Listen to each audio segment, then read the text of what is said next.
venir a la última sesión del ciclo de 10 conferencias. Como sabéis, se titula hoy ¿Qué es el hombre y el superhombre? Nietzsche y la antropología filosófica. Bueno, como recordaréis, empezamos estas sesiones diciendo que Nietzsche significaba un poco el parteaguas de la historia del pensamiento occidental. Era un antes y un después de la historia de la metafísica ligada al cristianismo. También recordaréis en una de las sesiones que hablamos de la voluntad de poder, donde se hablaba de las fuerzas y de la voluntad en el poder, de la voluntad en la fuerza, y decíamos que las fuerzas son las que pueden y la voluntad es la que quiere. Esto nos lleva hoy a hablar del hombre y el superhombre. ¿Qué es el hombre? Después de estas 9 conferencias, ¿qué podemos resumir qué es el hombre? A tenor de lo que hemos leído y conocido de Nietzsche. Pues el hombre sería un producto de las fuerzas reactivas, llenas de resentimiento y mala conciencia cristiana y con una voluntad de poder negativa. Este hombre mata a Dios porque ya no soporta su triunfo, su piedad, la causa de su malestar, de su culpa, y quiere vengarse ocupando su lugar. No quiere ningún testigo. Las armas que le dio Dios, el resentimiento, la mala conciencia, todas las claves de su triunfo, las vuelve contra él. El resentimiento se hace ateo, pero persiste en su resentimiento, en su mala conciencia. El hombre reactivo es el asesino de Dios, pero persiste su voluntad negativa, producto de las fuerzas reactivas que se han apoderado de él. Dirá Nietzsche,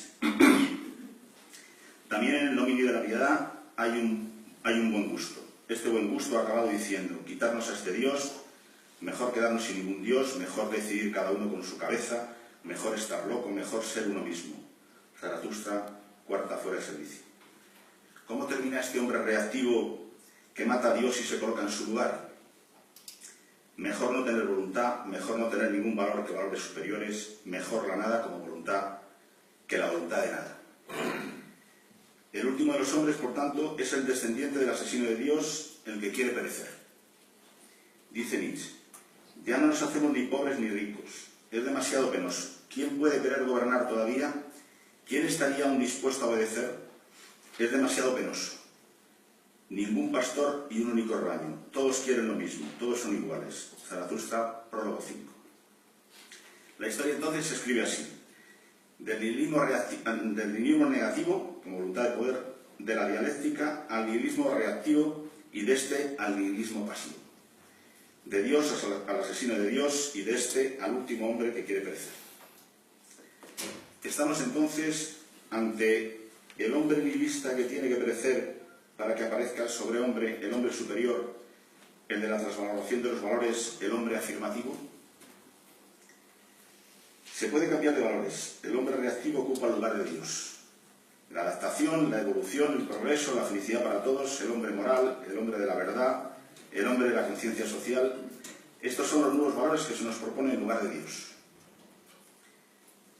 Dice Deleuze, lo que no cambia y no desaparece es la perspectiva nihilista que preside esta historia, desde el principio hasta el fin, y de la que derivan al mismo tiempo todos estos valores y su ausencia.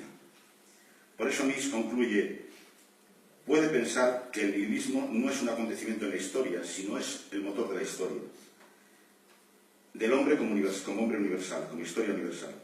Nihilismo negativo, reactivo y pasivo, para Nietzsche se trata de una sola y misma historia, jalonada por el judaísmo, el cristianismo, la reforma, el libre pensamiento, la democracia, el socialismo, etc. Hasta el último hombre.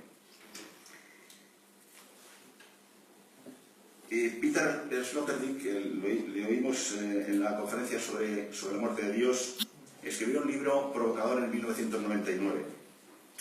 Se titulaba Normas para el parque humano, en el que elabora una crítica al humanismo a partir de la Carta del Humanismo de Heidegger, en el que abre el debate sobre la cría y domesticación de los seres humanos, con los mecanismos, con los instrumentos de la antropotecnia, es decir, de la técnica del hombre que se modifica a sí mismo. Y abre el debate también sobre quién decide y qué tipo de hombre se ha de crear. Pensemos en las técnicas, en la biotecnología, etc.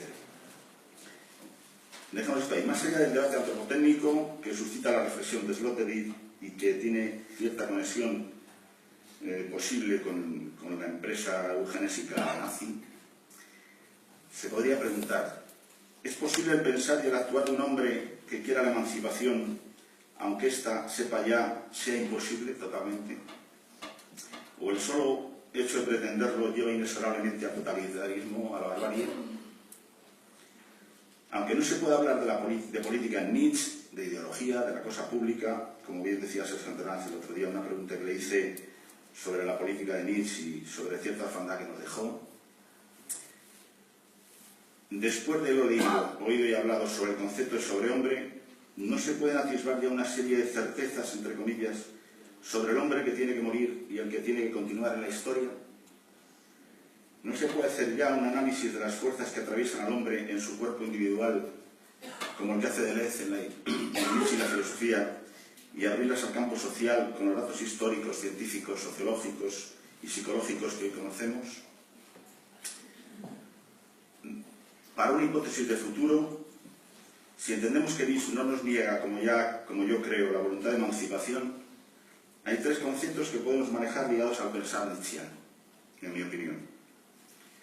Un concepto de democracia radical y participativa, ligada al perspectivismo y aristocratismo de Nietzsche, que va más allá de la rotación de las élites cada 4 años y de la demoscopia y democracia electoral de la representación, y abrace la voluntad aristocrática de salir del nihilismo pasivo en la apertura al otro para la construcción de un demos popular no esclavo y subalterno, soberano en sí mismo, respecto a esas élites oligárquicas que nos sujetan, alienan en el neoliberalismo de nuestra época, con la deuda, culpa, como forma de gobierno mundial.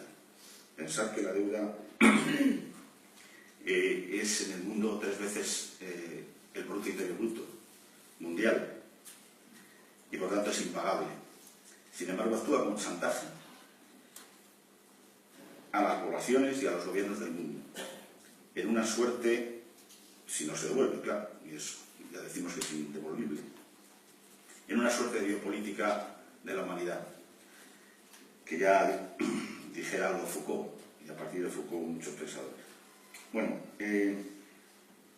la segunda sería un concepto de hegemonía de fuerzas que en nombre de ese demos popular y aristocrático a la vez pueda nombrar de manera incompleta y abierta siempre un sujeto histórico múltiple y diferenciado, pero articulado para la tarea de una voluntad emancipadora liberada del lastre totalitario de los anteriores sujetos históricos del determinismo, con la ayuda de las malas noticias del psicoanálisis, por supuesto.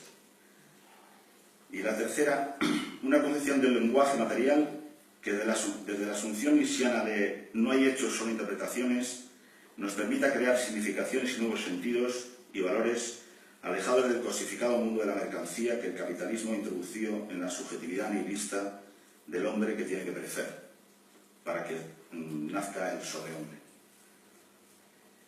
De no ser así, y hay más elementos, no solo esos tres seguramente y con otros autores, de no ser así, el Dios cristiano, mutado en el Dios capital, habrá consumado la tarea que nos anunciara Walter Benjamin en sus tesis sobre el concepto de historia y en el fragmento póstumo del que hablamos en la 5ª conferencia con Germán Cano sobre la muerte de Dios y que lleva por título El capitalismo como religión. Y que, como diría Gamben, sería ya un improfanable, es decir, imposible de restituir a la esfera de lo común, permaneciendo en la esfera de lo sagrado, hasta el fin de los tiempos, con la subjetividad capturada definitivamente, sin la hipótesis de ese hombre superior que anunciara Nietzsche. En esa tarea estamos y está el capitalismo, y hay pocos elementos y poco tiempo para seguir confiados. La tesis novena sobre el concepto de historia es ejemplar para definirlo con imágenes. Bueno, disculpadme la largura, dejo a Óscar Quejido, el profesor, que nos hablará mucho más que yo sobre el concepto de hombre y de superhombre en la antropología filosófica.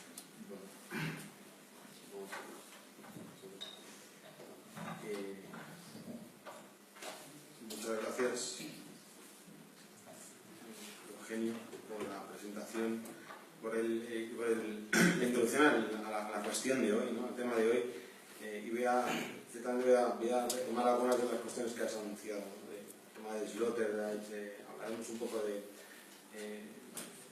qué consecuencias tiene, ¿no?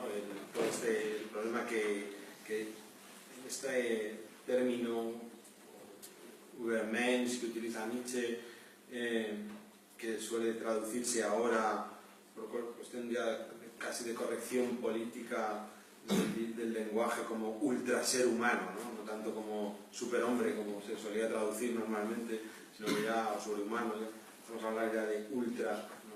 El prefijo über en alemán, y Mensch, que vendría a ser humano, ¿no? Ser humano, no tanto hombre, ¿no? Por una cuestión de corrección política. Bueno, voy a empezar esta última sesión retomando algunas cuestiones que aparecieron en la sesión tercera, en la que nos habíamos dedicado a ver un poco la crítica nietzscheana a la noción de conciencia. La conciencia desde la perspectiva de la tradición filosófica, que básicamente era en la modernidad, venía reflejada por Descartes, ¿no? La conciencia, ya sea desde un punto de vista del conocimiento epistemológico, como hicimos en esa tercera sesión, o desde un punto de vista moral, podemos decir, ha sido considerada, imagino que esto lo veréis con Germán, ha sido considerada un poco por la tradición filosófica como el núcleo esencial de lo humano, el núcleo esencial del hombre, o el núcleo esencial de lo humano, lo más propiamente humano, ¿no? La conciencia, entonces, como fundamento del hombre racional, en tanto que racional, ya sea racional desde un punto de vista de la crítica a la razón pura, o desde la crítica a la razón práctica, es decir, en su versión epistemológica o en su versión moral, ¿no? Bueno, sin embargo, un poco a diferencia del otro día, lo que vamos a ver es precisamente esta dimensión antropológica de la conciencia, ¿no? Con Descartes nosotros retomamos la cuestión de la conciencia desde el punto de vista, ¿no? Como fuente del conocimiento, como origen, esta equiparación que hacía Descartes entre conciencia y mente, un poco el objeto del otro día, y vamos a ver esta dimensión de la conciencia, pero en su vertiente más antropológica, ¿no? Y cómo Nietzsche va a ser crítico con ella, con esta noción tradicional de conciencia en su dimensión antropológica, como os digo, a ver si va a ser crítica con ella, proponiendo, por medio de la noción de Mensch, de ultraser humano, una superación de lo humano, ¿no? De lo que tradicionalmente la filosofía ha entendido como lo más propiamente humano, ¿no? Lo más propiamente humano que tiene que ver con la conciencia.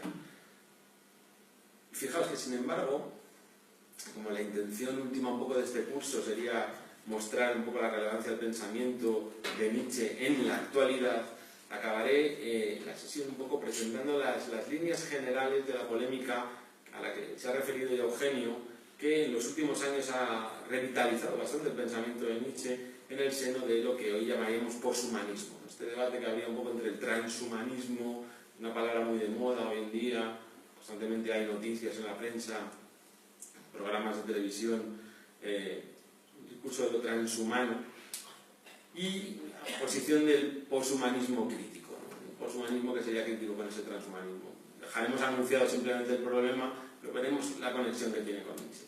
Vamos a ir rápidamente a la primera cuestión, ¿no? El pensamiento en torno a la pregunta por el hombre se desarrolla en Nietzsche como una especie de antropología, como decía Eugenio, antihumanista. Es decir, es un discurso antropológico que va a comenzar negando precisamente el punto de apoyo de ese otro discurso sobre el hombre que se ha presentado como paralelo del desarrollo de la metafísica, ¿no? Va a ser crítico con esa antropología de corte metafísico, podríamos decir, ¿no? Que en buena medida se soporta en esto que se entiende por metafísica. Y ya habíamos visto en alguna de las sesiones que Nietzsche entenderá por metafísica todo el pensamiento que va entre Platón y Hegel, ¿no? Entre Parménides y Hegel, ¿no? Prácticamente, es decir, toda la historia de la filosofía tal como la conocemos, ¿no? Es un poco en la segunda sesión como el pensamiento entonces de Nietzsche se podría caracterizar, a partir sobre todo de Humano demasiado humano, como una crítica sistemática a las bases sobre las que se habría desarrollado toda la filosofía, decíamos en esa segunda sesión, entendida como metafísica, ¿no? La metafísica que también se ha manifestado bajo la forma de un pensamiento sobre el hombre, ¿no? Sobre un pensamiento sobre lo humano. Desde este punto de vista se habría establecido que hay una especie de núcleo invariable, eso es lo que pretende la metafísica, el discurso antropológico metafísico, que hay una especie de núcleo invariable, incondicionado en el hombre, en cada individuo, la conciencia, ¿no? Y que de los ángeles o de los dioses, ¿no? Lo propiamente humano, ¿no?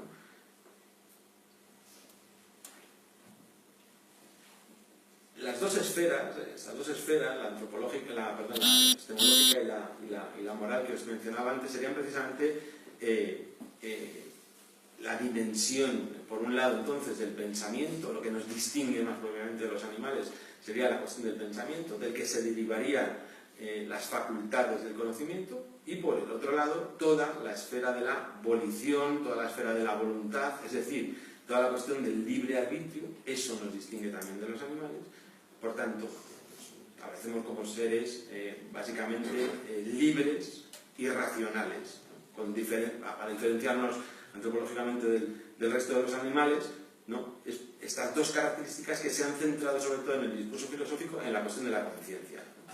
Somos racionales, tenemos capacidad de conocer la verdad y somos moralmente libres, tenemos libre arbitrio, ¿no? Bueno, como el planteamiento nietzscheano precisamente va a sustentarse en la crítica y en la transvaloración, que es la terminología nietzscheana, de todo este planteamiento. ¿Cómo poder hacer una crítica nietzscheana? La antropología nietzscheana tiene que ver con una transvaloración del planteamiento clásico de la filosofía que nos ha entendido como animales racionales, ¿no? Esta definición que se da normalmente, el hombre como animal racional. ¿Qué quiere decir racional? Quiere decir racional en el sentido de que tiene capacidad de conocimiento y además tiene capacidad de comportarse libremente, ¿no? Racionalidad práctica, diría Kant, ¿no? Bueno, pues Nietzsche va a ser crítico precisamente con todo este aparato de la filosofía así entendida, va a tratar de transvalorarlo y lo va a hacer recuperando para la filosofía, y esto ya habría aparecido a lo largo de estas sesiones, a lo largo de estos días, todos esos elementos que la moral cristiana y la filosofía habrían negado, ¿no? Toda la cuestión del cuerpo, recuperar, ¿no? Recuperar eso que la filosofía de corte tradicional, la metafísica, ha dejado fuera, ¿no? Ha aparecido en varias ocasiones este tema, ¿no? Platón, si quieres conocer, deja fuera el cuerpo, porque si no te perturba, los sentidos te perturban, las emociones te perturban, ¿no? Descartes diría algo básicamente parecido, y el cristianismo diría básicamente algo parecido, ¿no? El cuerpo te perturba desde un punto de vista moral, ¿no? Te coarta tu libertad de elegir. Bueno, señalamos un día entonces que la filosofía de Nietzsche no es una filosofía en este sentido, en esta recuperación del cuerpo, de la pasión, de los elementos que tienen que ver con el deseo, de los elementos que tienen que ver con los instintos, con las pulsiones, ¿no? En este sentido general, pues, Nietzsche va a tratar de recuperar todo esto para la filosofía porque había quedado fuera. La antropología nietzscheana tiene que ver con esta recuperación del cuerpo. La antropología, la nueva visión del hombre, podríamos decir, es una visión que tratará de reintegrar nuevamente toda esta cuestión de la corporalidad sin perder, claro, obviamente la racionalidad, ¿no? Eso que nos ha caracterizado tradicionalmente. ¿Cómo poder recuperar estas dos cosas? ¿Cómo tener una visión nueva del hombre de conjunto? Somos pasionales, somos básicamente seres racionales, pero también somos básicamente seres que desean, que tienen instintos, que tienen pasiones, que tienen pulsiones, y no se trata de negarlas, se trata de tener una concepción de nosotros mismos que nos permita integrar también esas pulsiones, porque son en muchos casos positivas, en otros negativas. Toda esta teoría, hablamos un día, también salió el tema de la inteligencia emocional, ¿no? Que también se ha recuperado para la filosofía, y no solo para la filosofía, para la psicología, ¿no? Con terminología de este tipo, ¿no? Inteligencia emocional, estas cuestiones, ¿no? En el caso de Nietzsche encontramos una noción muy clara. La gran razón del cuerpo está justo ahí metiendo las dos cosas, ¿no? Esta gran razón del cuerpo, ¿no? Trata de recoger esta tensión antropológica, porque yo sobre todo veo la filosofía de Nietzsche como un gran intento lo explicaré, un intento antropológico, en el fondo sobre lo que está reflexionando Nietzsche, a pesar de todas las vueltas que da, la voluntad de poder, el nihilismo, no sé qué, tal, es una cuestión, se está pensando, la gran pregunta de Nietzsche, ¿qué es el hombre, no? qué es el hombre o qué puede llegar a ser el hombre. Bueno, entonces ya señalamos un poco un día que la filosofía de Nietzsche no es irracionalista. Esta recuperación de lo corporal, esta recuperación de lo pulsional, de lo instintivo, de lo pasional, como fundamento y como fin de lo humano. Fundamento, pero es el fin también de lo humano. No trata de sustituir los principios que antes eran racionales, ¿no? No se trata de quitar una cosa para poner otra, ¿no? Ahora dejamos de ser racionales y solo somos pulsionales, ¿no? O sea, un intento más del primer romanticismo, ¿no? En el caso de Nietzsche va a intentar reintegrar los dos elementos. Todos estos elementos que no son fácilmente conceptualizables, como habíamos visto en alguna ocasión, que son las pasiones, las emociones, los deseos, los impulsos, todo este tipo de cosas que la filosofía tradicional ha dejado fuera, porque era la mejor forma de manejarse en términos de verdad, de concepto, de razón, ¿no? Para ello tenía que desligarse de todo lo corporal. Nietzsche tratará de recuperar lo corporal, integrándolo con lo racional, en una antropología más compleja, claro, menos fiable, ¿no? Podríamos decir que la antropología metafísica que se ha liberado del cuerpo. También es cierto que una antropología mucho más acorde con lo que parece que en realidad somos, ¿no? Las dos cosas, pasión y razón, ¿no? Por tanto, Nietzsche va a revalorizar un poco el discurso sobre el cuerpo, pero para reintegrarlo, ¿no? Buscando una nueva forma de relación. ¿Cómo se relaciona este problema de la filosofía típico? ¿Cuáles son las relaciones mente-cuerpo? Conciencia. En el caso de Descartes, veíamos el otro día, ¿no? Dualismo cartesiano habría separado dos grandes esferas, ¿no? La res cogitans, la res extensa, la mente por un lado, el cuerpo por otro, completamente separadas. Parece que no encajaría mucho, ¿no? Habría que tratar de reintegrar, establecer nuevas formas de relaciones entre lo que hemos llamado lo mental, la conciencia, el alma, lo anímico, y lo que llamamos lo corporal, lo pasional, lo emocional, como queráis llamarlo, ¿no? Este tipo de cosas, ¿no? Hay que buscar nuevas relaciones entre estos elementos. Por tanto, no se trataría tampoco de que Nietzsche es un biologicista, no es un irracionalista, no es una reivindicación de todo lo corporal quitando lo racional, no se trata de reintegrarlo de otra manera, y tampoco sería un biologicista. Su reivindicación del cuerpo no es una reivindicación del cuerpo en el sentido de la, como ya vimos, de la biología, no es un cuerpo en el sentido de la biología el que interesa a Nietzsche, ¿no?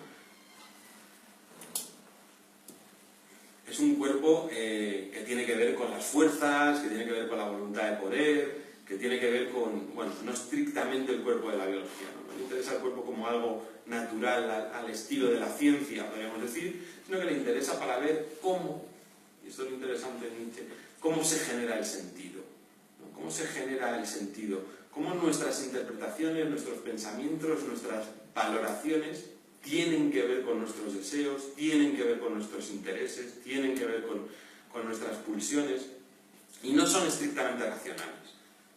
No son estrictamente racionales. Veíamos un día, veíamos el ejemplo de yo no puedo justificar racionalmente por qué me gusta el helado de chocolate. No puedo justificarlo. No para todo en esta vida hay una justificación racional, ¿no? Esa había sido la gran pretensión de la filosofía, entendernos de alguna manera, justificándonos completamente utilizando solo elementos racionales. De repente, Nietzsche, el psicoanálisis, Freud, en general el siglo XX, comprenden que hay toda una parte, llamada en el caso de Nietzsche cuerpo, ¿no? Como digo, no un cuerpo estrictamente biológico, sino algo más, es eso, ¿no? Esa instancia, el cuerpo de Nietzsche sería esa instancia que no responde a elementos completamente racionales, exactamente como en Freud, ¿no? Sin embargo, sí que puedo analizar, Nietzsche crítico de la cultura va por ahí, sí que puedo analizar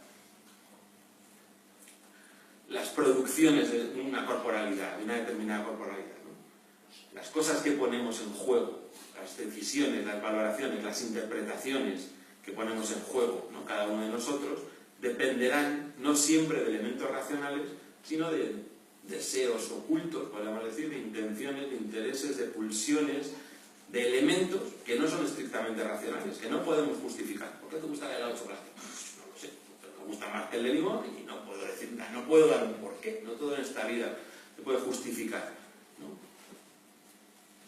El análisis nietzscheano, la crítica de la cultura, ya hemos visto que iría precisamente por ahí, ¿no? ¿Por qué Platón pone el platonismo en juego? ¿Qué tipo de corporalidad subyace? ¿Qué tipo de pasiones, de deseos, de instintos subyacen a un producto cultural como el platonismo? ¿Qué tipo de instintos, pasiones y pulsiones subyacen a un producto cultural como es el cristianismo o la moral cristiana? No todo lo que se dice racionalmente, sino por debajo que hay. Un sistema, por ejemplo, un poco parecido al psicoanálisis, ¿no? El psicoanálisis también analiza pequeños lapsus lingüísticos, interpretación de sueños. Directamente no puede acceder al inconsciente, pero sí puede analizar sus expresiones y sus manifestaciones externas. Algo así haría Nietzsche, estaría haciendo Nietzsche unos años antes, ¿no? Con la cultura. Analizar determinados síntomas en la cultura que ponen en juego determinadas corporalidades. Nietzsche valora, dice, ¿qué tipo de corporalidad hay detrás del cristianismo? ¿Qué tipo de corporalidad hay detrás del platonismo? ¿Qué tipo de corporalidad hay? Entonces, el análisis crítico entonces de Nietzsche de la cultura va por ahí, ¿no? De analizar a partir del cuerpo. Pero porque tiene detrás una antropología, un discurso que nos comprende, que comprende al humano, precisamente a partir de esta relación entre lo racional y lo corporal de otra manera, ¿no? Establece unas nuevas relaciones entre lo mental, entre lo social, entre lo corporal, así entendido, ¿no? Y a partir de ahí trata de dar una nueva antropología. Claro, ya no se trata de una antropología en el sentido tradicional del término, que nos dice qué es el hombre y cómo debemos comportarnos a partir de la definición que hemos dado. El hombre como animal racional, si sabemos lo que es lo racional, lo que tenemos que hacer es adaptarnos a, ¿no? Comportarnos como nos dice el modelo. En el caso de Nietzsche se trata de una antropología, una concepción del hombre completamente diferente, completamente abierta. No nos está diciendo lo que es el hombre. No nos está diciendo exactamente qué es el hombre, ¿no? No cuál es el significado de qué es lo humano. Entonces no se trata de un discurso que pretenda definir la esencia del hombre, sino que va a presentar al hombre como precisamente el animal no fijado. La antropología nietzscheana no dice qué es, no da una definición, ¿no? Si yo digo, como decíamos antes, el hombre como animal racional. ¿Qué es racional? Conocedor, cognoscente y con libre arbitrio. Ya estoy dando, ¿no? Y si usted quiere ser humano, tiene que comportarse de esta manera. Y si no se comporta de esta manera, no es usted humano. Esto no lo hay en Nietzsche. No hay un discurso completamente cerrado. Ya no nos está diciendo precisamente que la esencia de lo humano es no tener esencia. Que la esencia del humano es el ser, el animal no fijado. No fijado por esencia. Eso no quiere decir que luego no nos fijemos, establezcamos mecanismos que nos fijen, pero serán otros mecanismos, ¿no? El discurso de la crítica entonces a la metafísica, al esencialismo nietzscheano, al esencialismo metafísico, viene por ahí, por considerar que el hombre no tiene esencia, ¿no? Que es el hombre es el animal no fijado, un animal que en función de las condiciones, esta es la gran palabra, irá fijando su ser, un ser que ya no es un ser fijo, sino que lo irá fijando, ¿no? En función de las condiciones. El prólogo de la genealogía de la moral es estupendo para ver precisamente cómo el cristianismo, en unas determinadas condiciones, ha logrado fijar un determinado discurso. Si hubieran cambiado las condiciones, si cambian las condiciones, cambia la esencia del humano. Claro, lo humano entonces es relativo a las épocas, a los lugares, ¿no? No se manifiesta de la misma manera. No hay una esencia universal de lo humano, sino que la humanidad se manifiesta dependiendo de las condiciones de diferentes maneras en los diferentes lugares y las diferentes épocas. Esta es la pregunta del millón, ¿no? ¿Esto es así o es como o no? O por mínimo que sea podemos encontrar algo que hace que algo común que tiene todo ser humano, de ahora y de hace 25 siglos, o de dentro de 25 siglos. Algo, por mínimo que sea. No tengo respuesta, es una pregunta retórica, no voy a responder porque yo tampoco lo sé. Es decir, el debate sería un poco ese, ¿no? hay algo, por mínimo que sea, que nos caracteriza a todos, que nos permite usar la palabra ser humano aquí, ahora y hace, ¿no? Esto que intenta Kant cuando habla de todo ser racional, que viene a ser aquí y en Marte. Si se es racional, se es esto, ¿no? Una antropología vendría a ser algo así. Si se es humano, tiene usted estas, ¿no? Tiene usted que cumplir estas condiciones, porque si no, no es usted humano. ¿Vale? ¿Quién da esas condiciones? ¿Quién dice cuáles son esas condiciones? ¿Quién es el listo? ¿Quién es el listo que va y dice esto vale aquí y en Marte? Si usted hace esto es humano, aunque sea una cafetera, que tenga la apariencia de una cafetera, aunque tenga la apariencia de una ameba con 8 tentáculos y tal, si usted se comporta racionalmente, conoce el mundo y es libre moralmente, entonces es usted humano. Es lo que ha hecho la antropología, ¿no? Construir un discurso de lo humano prescriptivo. Prescribe, ¿no? Nos dice cómo tenemos que hacer y si lo hacemos, entonces somos humanos. El planteamiento de Nietzsche no nos dice exactamente qué es lo humano, no se compromete tanto. No dice que si eres libre entonces eres humano, no dice este tipo de cosas. Depende de las condiciones, cada esencia, y entonces ya la esencia ya no es esencia, porque es una esencia que no es esencial, depende de las condiciones y el ser humano irá fijando su ser en los diferentes sitios, en las diferentes épocas o los diferentes planetas del sistema solar o más allá de las estrellas, ¿no? Dependiendo de esto.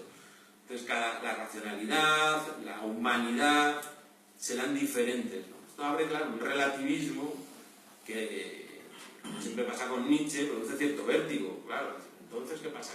Cuando hablamos del ser humano, ¿y qué pasa, por ejemplo, cuando hablamos de los derechos del hombre? Pues que no son universales, claro, que son históricos, que en realidad los derechos del hombre, esto que llamamos derechos del hombre, surgen en la Revolución Francesa, que se hace nada y menos, ¿no? 4 días. Son derechos de ciudadano y tienes que definir qué es ciudadano, tienes que dar unas condiciones prescriptivas y si usted cumple esto, entonces es usted ciudadano y está sujeto y además defendido por estos derechos, se pliega a estos derechos. Si no, no lo es. Pues lo que hacen los nazis con los judíos es precisamente negarles la humanidad. Los nazis no tenían tampoco un excesivo complejo de estar asesinando a millones de personas.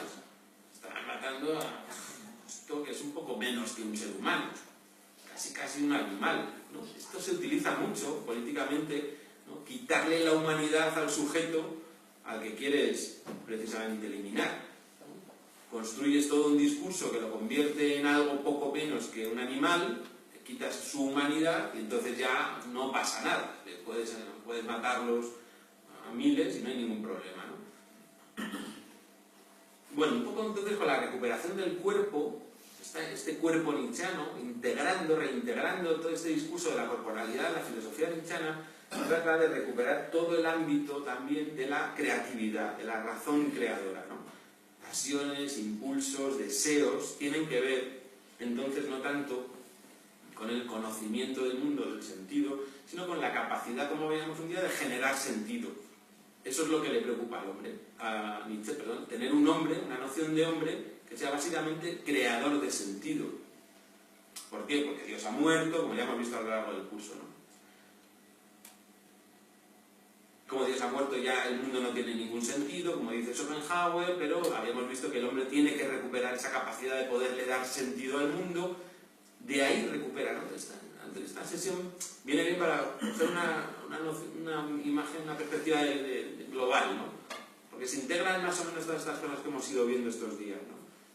Este intento, este esfuerzo de recuperar la corporalidad tiene que ver con recuperar los elementos de creatividad o de racionalidad creadora, precisamente abriendo la posibilidad a nuevas interpretaciones del mundo, de un mundo que básicamente en sí mismo, ya por la muerte de Dios, no tiene ningún sentido esencial, sino que hay que introducir sentido, ¿vale? Hay que introducir sentido en el mundo y hay que darle un nuevo sentido al hombre también, como parte del mundo, el hombre, con la muerte de Dios, el hombre, aquel que tenía sentido dentro de la cosmovisión cristiana, ha dejado de tener sentido. Necesitamos una nueva antropología también, después de la muerte de Dios, ¿no? Que dé sentido a qué es ser humano, porque también el hombre después de la muerte de Dios, se ha quedado huérfano de sentido. La noción de Übermensch, de ultraser humano, de superar la vieja noción de lo humano y presentar una nueva noción, porque es necesario después de la muerte de Dios recuperar, que nos demos sentido a nosotros mismos en tanto que humanos. No podemos ya desde la vieja razón, tampoco, el hombre como animal racional, ya no funciona esa racionalidad tampoco. Por eso la apuesta nietzscheana, en realidad, la filosofía nietzscheana es una enmienda a la totalidad, en realidad, una enmienda a la totalidad. Barre con todo y hay que empezar desde cero, prácticamente. Y desde cero hay que empezar definiéndonos precisamente a nosotros mismos. Y para rizar el rizo, encima, Nietzsche nos define como el animal no fijado, el animal que no tiene esencia, ¿no? Y desde ahí tenemos que empezar. Es un giro, es una tensión, es un ponerlo difícil, pero en realidad es lo único que parece que tenga un poco de sentido, ¿no? Para eso tiene que recuperar Nietzsche esto que el discurso filosófico había dejado fuera, ¿no? Que es toda la cuestión de la corporalidad, que es toda la cuestión de los deseos, de las pasiones, de aquello que nos mueve, ¿no? De lo pasional, de aquello que nos mueve. Porque la racionalidad por sí misma no consigue tampoco que generemos nuevas interpretaciones, no consigue que generemos nuevos sentidos en el mundo, ¿no? Bueno, Nietzsche entonces, como digo, va a recuperar todo este ámbito de la creatividad, de la razón creadora, abriendo la posibilidad a una nueva interpretación de lo que es el hombre, ¿no? Y a, como él lo denomina, una elevación del tipo humano, ¿no? Esta expresión que es muy nietzscheana, elevar el tipo humano. ¿Qué quiere decir? ¿No? Pues quiere decir esto precisamente, ¿no? Ser capaces de generar un nuevo concepto de lo humano por encima, Uber, ¿no? Más allá de lo que hasta ahora habíamos considerado humano. ¿Vale? Entonces, claro, estas lecturas que se hacían antes del superhombre, que parecía que, ¿no?, tenían unas connotaciones políticas también, va de esto, simplemente. El Übermensch, el ultraser humano, va de que necesitamos elevar el tipo humano, necesitamos una nueva conceptualización de qué somos, porque la vieja definición se habría quedado fuera. Entonces, estudiar, claro, lo que nos va a proponer Nietzsche es dónde ha crecido más, estudiar dónde ha crecido más la planta hombre, fijarnos precisamente en las condiciones, en los mecanismos, en los procedimientos culturales que han dado lugar a culturas donde esta concepción de lo humano, del hombre como animal no fijado, ya se han dado. Porque Nietzsche no es completamente pesimista, dice, bueno, hay que empezar de cero, pero hay lugares donde el hombre sí que se ha visto a sí mismo como un ser creador, como un hombre que tenía, ¿no? En el Renacimiento, por ejemplo, dice, el hombre del Renacimiento es un hombre muy parecido a lo que yo estoy buscando. Un hombre con autoconfianza, un hombre que quiere ser dueño de su propia historia, un hombre que se atreve a experimentar con el mundo nuevo, que es capaz de generar nuevos valores ante unas condiciones nuevas como el descubrimiento de América, la invención de no sé qué tal, ¿no? El mundo del Renacimiento para Nietzsche es un mundo muy aproximado a lo que él está pensando, ¿no? Con sus problemas también, con su crítica, pero son individuos fuertes, individuos creadores, ¿no? Hablo mucho con una amiga de filosofía que esto de para ser un conquistador de América, joder, para ser Pizarro uno de estos había que ser, ¿no? Lanzarte ahí a un mundo completamente desconocido, hay que tener una voluntad, un carácter, ¿no? Para llegar a Chile y quemar las naves, ¿no? Como hizo Valdivia, me parece que era, ¿no? Hay que ser tremendo, ¿no? Hay que tener ahí una voluntad de dominar el mundo, de generar nuevos valores, ¿no? Este es el hombre que está pensando un poco Nietzsche, ¿no? Un hombre que es capaz de generar sentido, ¿no? De reinterpretar constantemente el mundo, ¿no? Bueno, en este sentido hay que ver a Nietzsche, ¿no? También en las relaciones que establece él entre la antropología filosófica, ¿no? Que sería esto, este discurso con respecto a lo humano, ¿no? Y la antropología cultural.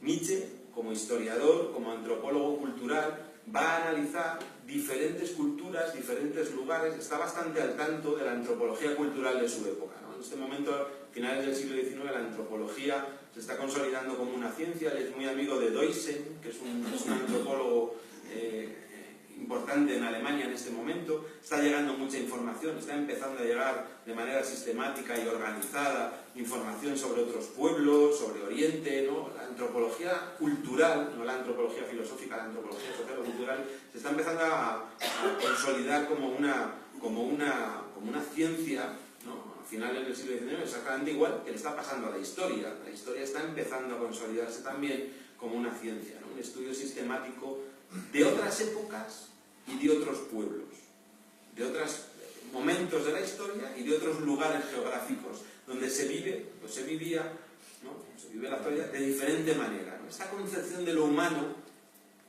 es muy típica de finales del siglo XIX, ¿no? Y Nietzsche está inmerso dentro de esta forma, la lingüística, por ejemplo, ¿no? Está cogiendo un valor, ¿no? Están los grandes lingüistas de finales del siglo XIX que están empezando a comparar las grandes, ¿no? lenguas semíticas, no sé qué, las diferentes, ¿no? corrientes de dónde vienen las lenguas, como, ¿no? La genealogía de la moral empieza con un análisis lingüístico de cuál es la palabra bueno o malo, de dónde procede según las lenguas indoeuropeas. Nietzsche ahí dice unas tonterías como la copa a un pino, pero da igual, porque no pasa nada, pero empieza a decir, no, si la palabra malo viene de no sé qué y tal, no importa si acertaba o no acertaba, ¿no? Lo que importa es que en realidad le está preocupando este tipo de cosas. Está empezando a entender que el ser humano se configura, se conforma, ¿no? Que los humanos nos conformamos siempre en unas determinadas condiciones. Condiciones que varían históricamente o culturalmente, ¿no? Eso es lo que le interesa a él. Que la descripción de lo humano no tiene sentido si no es en conexión, ¿no? en esta conexión que hay entre la antropología filosófica y la antropología cultural, que para describir qué es lo humano tenemos que saber muy bien qué están haciendo y qué están pensando y qué están diciendo en otros sitios y en otras épocas, y que si no, cualquier descripción de lo humano en términos prescriptivos, en el sentido del hombre es el animal racional, no tiene ningún valor. Ese tipo de cosas no tienen ningún valor. Que lo humano se manifiesta, ¿no? de diferentes maneras según las épocas y según los lugares. En las obras del periodo intermedio, en Humano demasiado humano, en Aurora, en la ciencia jovial, hay bastantes alusiones a estudios culturales, a la cuestión de la comparación, ¿no? De la comparación de diferentes culturas, comparar diferentes religiones. Solo haciendo este trabajo, Nietzsche entiende que lo humano, que sea lo humano, puede emerger, ¿no? Los diferentes estilos artísticos, las diferentes morales. Se analiza en la genealogía de la moral cómo ha surgido una determinada forma de moralidad, ¿no? Que es la forma de la moral cristiana, la moral de la compasión. Pero tiene en cuenta, ¿no? Lo va comparando con otras religiones, con otras formas de entender el bien y el mal en otras culturas, ¿no? Entiende perfectamente que en sí mismo no tiene ningún valor hablar del bien y del mal si no es en comparación con lo que se ha hecho a este respecto en otros sitios o en otras épocas, ¿no?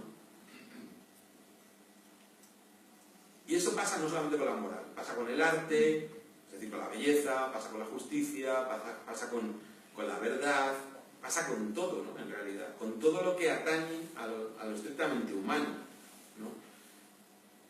Bueno, es fundamental entonces, según este planteamiento, abordar un poco el estudio de los sistemas normativos, ¿no? Que al final, ¿qué es una moral? Pues un sistema normativo, ¿no? Una cosa que te dice lo que tienes que hacer o lo que no tienes que hacer, ¿no? Pero Nietzsche ve toda la cultura, y ya podemos empezar a hablar de todas las culturas, en realidad, todas las épocas, en este sentido, ¿no? Es decir, todas son prescripciones, todos los productos culturales, ya sean políticos, religiosos, morales, artísticos, científicos, filosóficos, de cualquier tipo, cualquier cosa que hace el hombre, al final no deja de ser un sistema normativo. La cultura no deja de ser más que poner en juego un determinado sistema normativo que te deja hacer unas cosas y te prohíbe hacer otras, ¿no? Si es usted cubista, pues no le dé mucha importancia al color, pero dele acentúe la cuestión de la recta, los volúmenes, no sé qué y no sé cuántos. Si es usted cristiano, pues no coma carne los viernes, no sé qué, no sé cuántos. Si es usted musulmán, todo al final son sistemas normativos, son formas de emerger prácticas, ¿no? Las culturas son esto, ¿no? Bueno, pues Nietzsche dice que hay que estudiar en qué consiste y sobre todo en qué consiste cada una de ellas. Sobre todo hay que ver si favorecen la vida, y este es el criterio que tendrá Nietzsche, es si favorecen la vida entendida como creatividad y no como conservación. Entonces el proyecto nietzscheano de elevación del tipo, esta elevación de un tipo, de una determinada tipología. En realidad lo que nosotros llamamos humano, que pretendemos que es universal, y esto el discurso de la antropología también lo ha asumido hoy en día completamente con la denuncia del eurocentrismo, ¿no? Esta denuncia de, bueno, esto que nosotros hemos pretendido que valía para todo el mundo, en realidad nos hemos dado cuenta que solamente es nuestra visión del mundo, eurocéntrica, y lo hemos llamado universal, y hemos pretendido que valiera para todo el mundo, ¿no? Hoy en día toda la antropología lo tendría bastante asumido, pero en época de Nietzsche no tanto, ¿no? El discurso eurocéntrico, es decir, lo que nosotros llamamos bien es el bien, lo que nosotros hemos llamado belleza es la belleza, ¿no? Esta pretensión de universalizar todo nuestro discurso, y vamos por el mundo, ¿no? Diciéndole a la gente cómo tiene que vivir, ¿no? Lo que nosotros llamamos democracia es la democracia, que además es el mejor sistema que hay para vivir y no hay otro. Y vamos por ahí exportando este tipo de ideas. En el ámbito de la ciencia, en el ámbito de la antropología, hace ya bastante tiempo que se ha comprendido que esto hay que tener mucho cuidado con ello, ¿no? Claro, introduce cierto discurso relativista, como decíamos antes, con respecto a, por ejemplo, los derechos del hombre. Claro, si no sabe usted lo que es el hombre, o el hombre es el animal no fijado, y que estos derechos han sido creados históricamente nada más que a partir de 1789, pero ahora se han convertido en norma universal que tenemos que ir exportando a todos los países y tal. Bueno, la cosa se complica bastante, ¿no? Este proyecto entonces de elevación del tipo humano, del tipo de lo humano, y ya entendemos que lo humano es simplemente un concepto creado históricamente en un determinado momento en Occidente, o por lo menos el que nosotros manejamos, tiene que ver, en el caso de Nietzsche, con el proyecto, a mí me gusta decir, proyecto político-antropológico. En realidad, todo este discurso de la antropología nietzscheana tiene un fuerte componente político. Claro, político en el sentido de Nietzsche, que es una política muy en el sentido amplio, no tiene una filosofía política, un discurso político bien establecido. Pero sí que tiene consecuencias a partir de esta nueva antropología, esta nueva forma de entender la antropología ligada a las condiciones, tal, que tiene bastantes derivas que tienen que ver con la política. Todo el proyecto entonces de elevar el tipo, es decir, de poner en juego una noción de lo humano nueva, diferente, más abierta, no tan cerrada como la de la antropología tradicional, tendrá consecuencias políticas, ¿no? Tendrá consecuencias políticas y partiría precisamente de estudiar en qué lugar, dice, ha crecido más, para que cuando leáis a Nietzsche entendáis este tipo de expresiones, en qué lugar ha crecido más la planta hombre. Dice, es que claro, Nietzsche se expresa con una terminología, ¿en qué lugar ha crecido más la planta hombre? Joder, ¿qué está hablando este tío? No, normal. Pues está hablando de esto, ¿no? ¿En qué lugar las condiciones, como por ejemplo en el Renacimiento, han dado lugar a tipos, a tipologías de hombres fuertes, creativos, capaces de generar y de darse sentido a sí mismos? Es decir, se trata de observar dónde el hombre se ha construido a sí mismo, este ejercicio de construirnos a nosotros mismos, potenciando nuestra creatividad, potenciando nuestra capacidad de crecimiento. Fijándonos entonces dónde y cómo ha sucedido esto, vamos a poder establecer un plan de cría. Bueno, entonces ya sí que entonces la hemos liado para allá, ¿no? Un plan de cría, dice, madre mía, esto ya es campo abonado para nazis de la peor, claro, especie, y así le pasó al pobre, claro. Porque la terminología nietzscheana es muy provocadora, le gusta mucho provocar con este tipo de palabras, pero hay que leerlas. Un amigo que hizo la tesis conmigo decía que, sobre Nietzsche también, decía que lo peor que se podía hacer con Nietzsche era leerle literalmente. Si tú lees a Nietzsche literalmente, es que te sale un nazi loco, o sea, seguro. Hay que leer con mucho cuidado, ¿no? Porque él además lo dice, yo no escribo para ser leído literalmente. No, mi intención no es que se me entienda, decía. ¿No?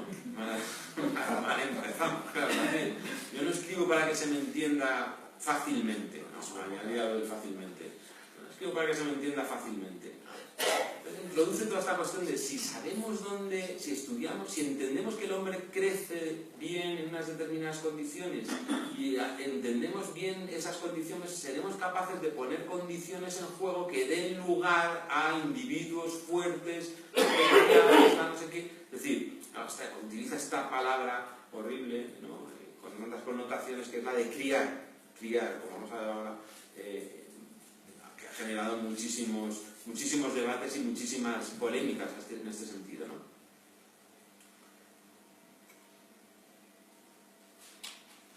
Bueno, Nietzsche se posiciona entonces en este, ahora vemos un poco más despacio esta cuestión de la cría, pero se posiciona entonces, ahora ya entendemos cómo se posiciona en este antihumanismo que decíamos antes, ¿no? El humanismo sería la versión tradicional del hombre, entendido como ser cognoscente y con libre arbitrio, que se habría construido a partir de una visión metafísica del mundo. Es decir, el hombre tiene una esencia, ya la tiene, no se construye, lo que tiene que hacer es plegarse a esa esencia.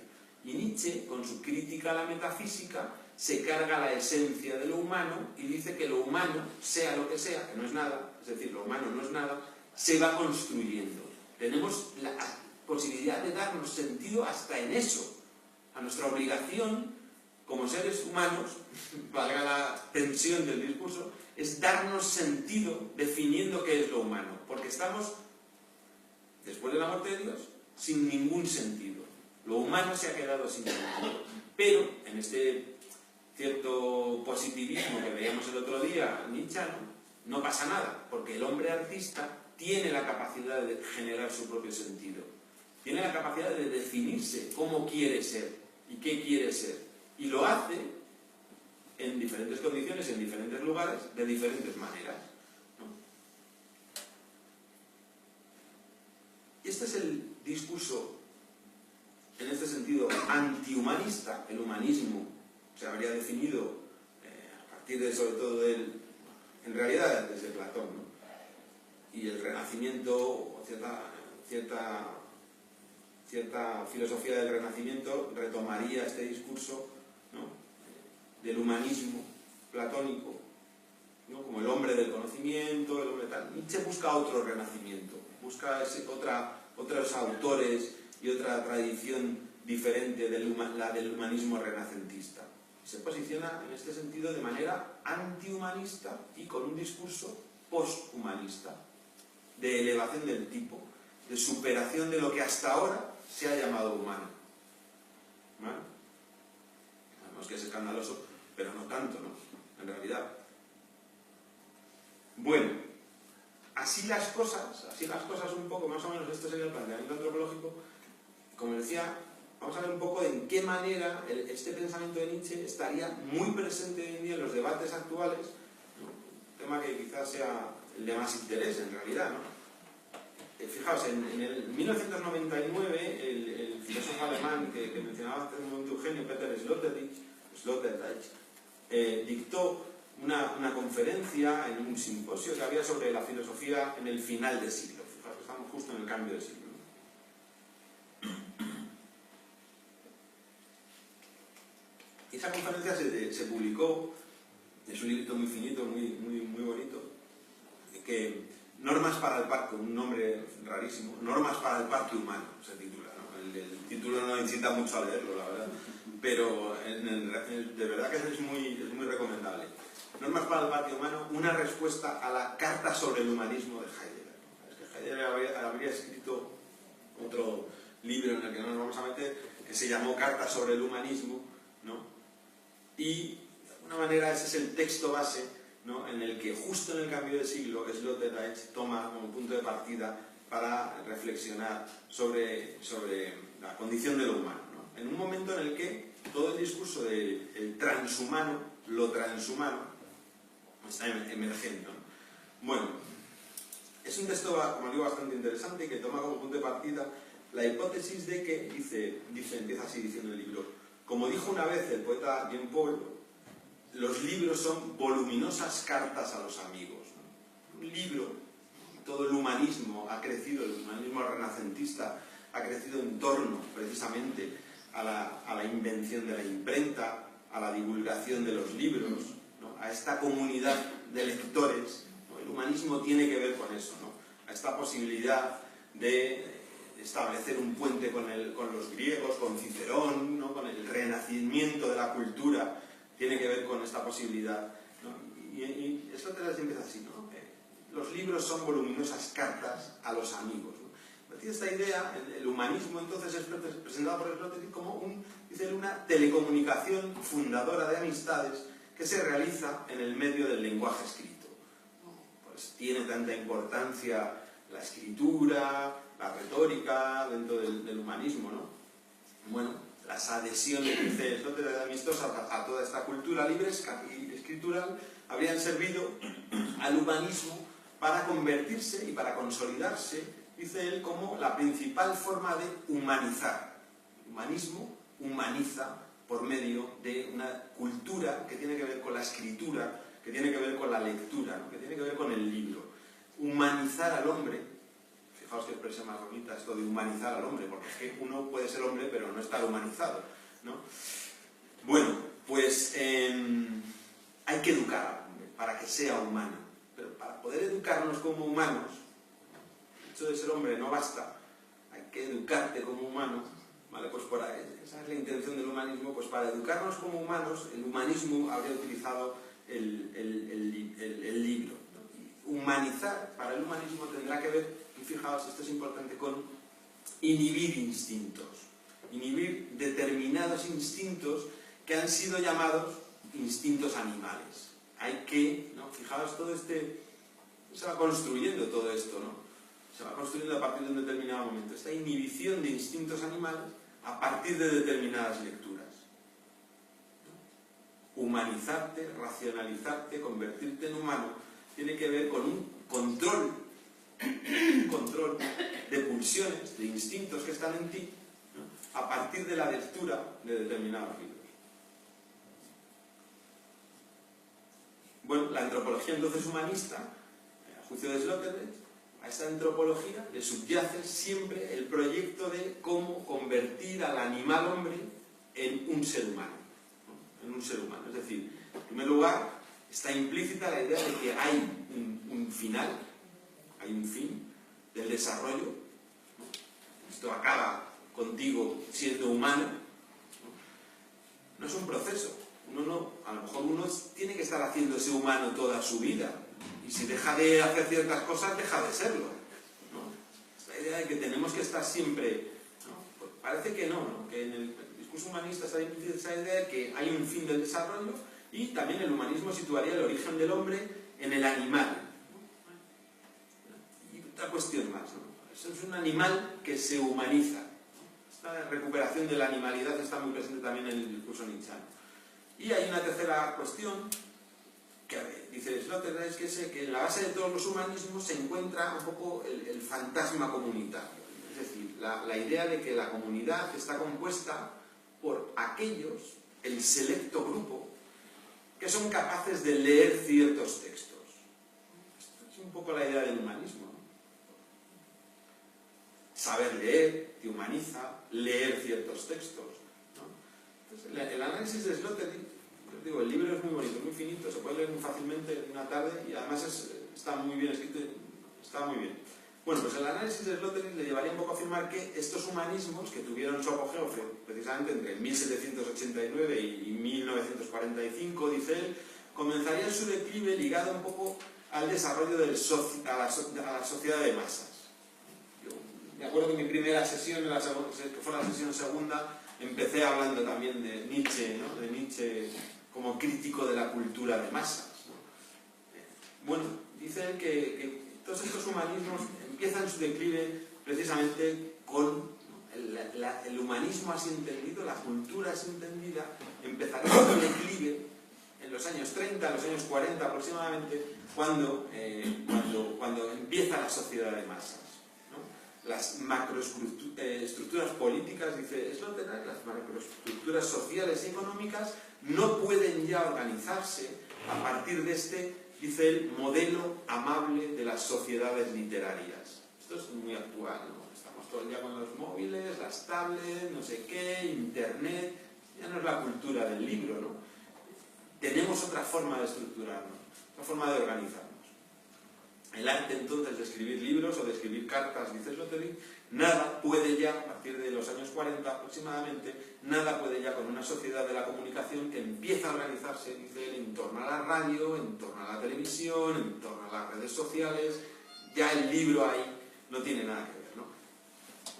Es decir, empieza a organizarse ya de una manera posthumanista frente al humanismo clásico que se había construido entre el Renacimiento, o bueno, él dice 1789, podemos irnos al Renacimiento si queréis, entre 1789 y los años 30, él lo fija entre 1789 y 1945, yo me iría al Renacimiento y a los años 30 aproximadamente, que es donde empieza la cultura de masas.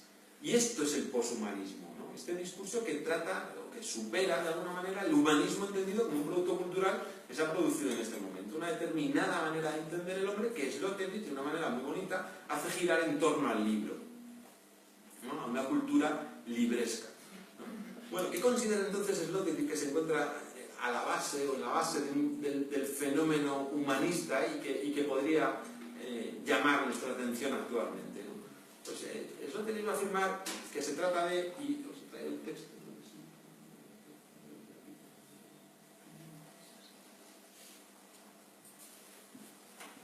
fijaos, dice él, en la alta cultura los hombres se ven permanentemente reclamados a la vez por dos grandes poderes formativos en pro de la simplificación, que en pro de la simplificación aquí llamaremos sencillamente influencias inhibidoras y desinhibidoras. Forma parte del credo del humanismo el convencimiento de que los hombres son animales sometidos a influencia y que es por ello indispensable hacerles llegar el tipo correcto de influjos, ¿no? Este es el planteamiento que está un poco en juego, ¿no? Esto nos acerca un poco a la cuestión relevante para nosotros, ¿no? El hecho de que los hombres sean animales sometidos a influencias, ¿no? Es que esto no es cualquier definición de lo humano, es una definición muy particular. A lo mejor hay otras definiciones de lo humano, ¿no? ¿Por qué tenemos que aceptar esta, ¿no? Esta idea de que los hombres son animales sometidos a influencia, y el hecho un poco de que la tarea del humanismo sea la de hacerles llegar el tipo correcto de influjos, ¿no? Como dice ahí, ¿no? ¿Hacernos quién? La pregunta nietzscheana sería ¿quién nos hace llegar qué tipo de influjos y qué intereses tiene? ¿Qué intereses tiene ese que nos hace llegar los influjos del cristianismo, por ejemplo, o del platonismo, o del cartesianismo, ¿no? Bueno, esta idea entonces de que la tarea del humanismo es la de hacernos llegar a un determinado tipo correcto de influjos, que tiene como punto de partida filosófico la división radical entre la naturaleza y la cultura, ¿no? Y que llevaría aparejado todo el entramado, como hemos estado viendo, metafísico, moral, que Nietzsche va a denunciar a lo largo de su obra, ¿no? Y por el que la moral, la educación, son entendidas como dispositivos correctores de las desviaciones de la animalidad que sufre la verdadera naturaleza humana, ¿no? Es decir, la tarea fundamental es la actualización de algo que solo potencialmente se encuentra en nosotros, que es la humanidad, ¿no? Hacernos humanos es controlar determinadas pulsiones animales con determinadas lecturas, ¿no? Que corrigen ciertas desviaciones. Este es el planteamiento que está en el humanismo, que está en el cristianismo y que Nietzsche va a rechazar, ¿no? Va a tratar de aceptar, ¿no? De otra manera diferente, va a establecer, como decíamos hace un momento, otras relaciones entre el cuerpo y la mente sin la noción determinante de dos nociones determinantes para Nietzsche que ha mencionado Eugenia antes, que aparecen en la genealogía de la moral, que son el resentimiento y la culpa. El pecado original, de ese tipo de ideas que el cristianismo pone en juego, ¿no? La culpa es la mejor manera de autocontrol, de gestión de comunidades, de sociedades, ¿no? Antes de hacer algo ya te sientes tú culpable. joder, ya no lo haces. Ya, ¿no? Introducirnos la culpa, ¿no? Ya no hace falta ni que te peguen, ni que te amenacen, ni que te castiguen, ni que nada. Tú ya te sientes culpable antes de hacerlo. Joder, pues ya, ¿para qué? No haces nada, claro, no lo haces. ¿Sí? ¿Quién ha introyectado en nosotros la culpa? ¿No? Esa es la gran pregunta nichiana de la genealogía de la moral. ¿Quién, con qué intereses se ha introducido dentro de lo humano esta naturaleza humana que ya nace culpable por el pecado original? Todo este discurso, lo que Nietzsche está intentando ver exactamente, ¿no? Esta antropología cristiana que nos hace ya culpables de nacimiento, y está intentando ver esto de la culpa de nacimiento, ¿no? ¿Qué pasa, ¿no? ¿Qué está pasando con eso, ¿no? Bueno, apunta entonces Sloterdijk a Nietzsche como, en su librito, como interlocutor, ¿no? En este debate, ¿no? Además de Heidegger y a Platón, ¿no? A partir de un fragmento del Zaratustra, un fragmento que se llama de la virtud empequeñecedora, que está en la tercera parte del Zaratustra, Sloterdijk señala que es Nietzsche, dice él,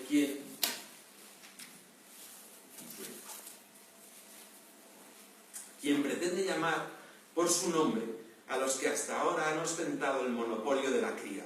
Porque en realidad, la palabra escandalosa que utiliza Nietzsche, que es criar a partir de ahora, dice, pero es que en realidad criar humanos siempre se ha hecho. Esto ya se hace de siempre, no es tan escandaloso. Determinadas lecturas, determinados correctivos, determinado tal, determinado cual. Esto de criar humanos siempre se ha hecho. ¿Qué es la educación si no? ¿Qué es educarnos sino criarnos de una determinada manera? ¿No? No nos escandalice tanto la palabra criar. Yo lo que quiero criar es otra forma de humanos diferentes, con otra noción de lo humano diferente. Dice, él pretende llamar, entonces, por su nombre, Nietzsche es el que pretende llamar por su nombre a los que hasta ahora han ostentado el monopolio de la cría, los curas y los profesores que se presentaban como los amigos del hombre. Nietzsche pretende nombrar su silenciada función y lanzar un debate.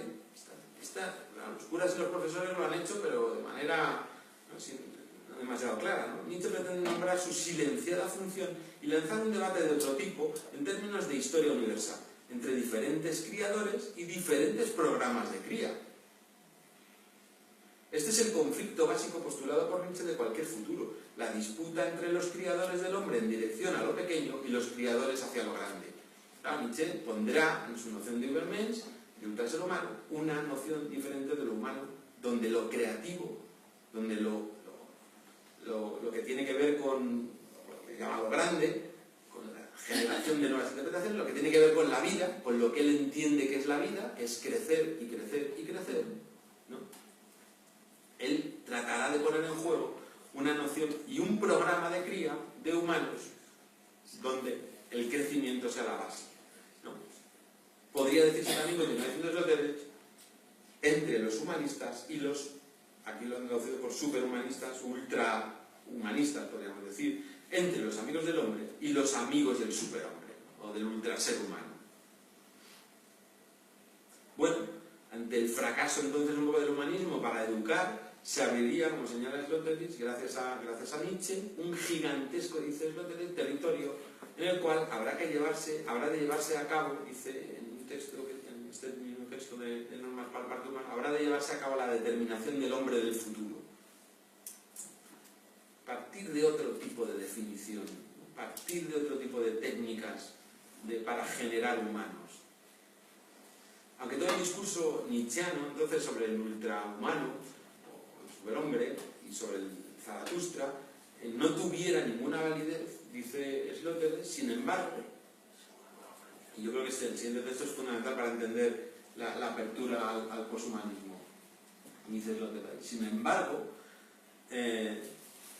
pero efectivamente el discurso sobre la diferencia y el cruce entre domesticación y cría, la propia referencia al ocaso de una conciencia de producciones humanas, y en términos más generales de antropotécnicas, que es lo que decía un momento, son pautas ante las que el pensamiento actual no puede volver la mirada. En un siglo XXI en el que ya la manipulación genética, la cirugía, las farmacéuticas, nuestro conocimiento, no podemos volver la espalda ante esto. Hoy en día es posible, este debate tiene que abrirse. Tiene que abrirse y se ha abierto de manera crítica en lo que hoy en día la filosofía llamaría el discurso transhumanista, que es el que pretende la optimización, ¿no? Esta palabra, la mejora, que es tan susceptible de ser criticada, ¿no? La mejora de lo humano, ¿no? ¿Por qué no nos vamos a hacer mejores? ¿No? ¿Qué es ser mejor? ¿No? Todo el discurso transhumanista, y os puedo garantizar que los transhumanistas o las empresas o los lobbies de grupos de poder en Estados Unidos ligados al discurso transhumanista hoy en día son muy, pero que muy potentes, muy potentes. O sea, hay todo un discurso ideológico para hablarnos de las bondades que tiene la tecnología, que tienen hacerte determinadas operaciones que te abren un poco. Hace un poco en Barcelona, el año pasado, hubo una gran feria, ¿no?, de empresas que tienen que ver con el transhumanismo, la manipulación genética, alterar al feto, ¿no?, genéticamente ya para que nazca con determinadas cosas que le van a hacer. ¿Qué? ¿Mejorar en qué sentido? ¿No? ¿Mejorar en qué sentido? ¿Qué es esto de mejorar? Hay todo un discurso filosófico que tiene que ver y que ha sido contrapuesto al de lo que llamamos poshumanismo crítico. Hay muchos autores que son críticos con este posicionamiento transhumanista, otros favorecen cualquier forma de mejora y otros son más críticos, ¿no? Este debate esta confrontación de lo que llamamos poshumanismo crítico y transhumanismo tiene su origen en este texto de Sloterdijk, precisamente, que discutió con Habermas, que es como el otro gran intelectual alemán de la época, ¿no? Vamos a ver en qué términos. Pero bueno, terminamos de leer el texto. Es muy probable que Nietzsche tensara demasiado la cuerda al difundir la sugestión de que hacer del hombre un animal doméstico había sido la obra premeditada de una asociación pastoral de criadores, esto es, un proyecto del instinto clerical, paulino, que olfatea todos aquellos indicios de testarudez y arbitrariedad en el hombre e inmediatamente está mal. No sé qué, sus métodos de erradicación y mutilación, bueno, falta sí. Sin embargo, después incluso de separar los elementos sobretensados y recelosamente anticlericales, queda todavía, dice Sloterdijk, la idea nietzscheana, queda todavía de la idea nietzscheana un núcleo lo bastante fuerte como para provocar una posterior reflexión. Esto es lo interesante, ¿no? Sloterdijk cita directamente a Nietzsche y dice, es que a pesar de que Nietzsche, a lo mejor, señor del finales del siglo XIX, que no podía hablar de manipulación genética ni de nada parecido, pero queda en el texto nietzscheano, en la filosofía nietzscheana, ¿no?, un núcleo lo suficientemente fuerte como para provocar una posterior reflexión sobre la verdaderamente humano que vaya más allá de la candidez humanista. Esto es lo que está pasando, ¿no?, hoy en día en filosofía y emerge directamente de la propuesta nietzscheana. Continúa Sloterdijk. Así las cosas, dice, el problema de fondo entonces no es la lectura como forma de educación, sino la lectura selectiva. Esto de la mejora, las lecturas selectivas como forma de dominación. Dice, cabría entonces definir a los hombres de otros tiempos como aquellos animales de los cuales unos leen y saben escribir y otros no. Ahí hay una forma de cría, porque el humanismo pretende sacarte de la animalidad a partir de determinadas lecturas. Hay una técnica, hay unos dispositivos de control, hay unos dispositivos de cría de humanos, ¿no? De aquí solo hay un paso, si bien muy ambicioso, hasta las tesis de que los hombres son animales de los cuales unos crían a sus semejantes, mientras que los otros son criados.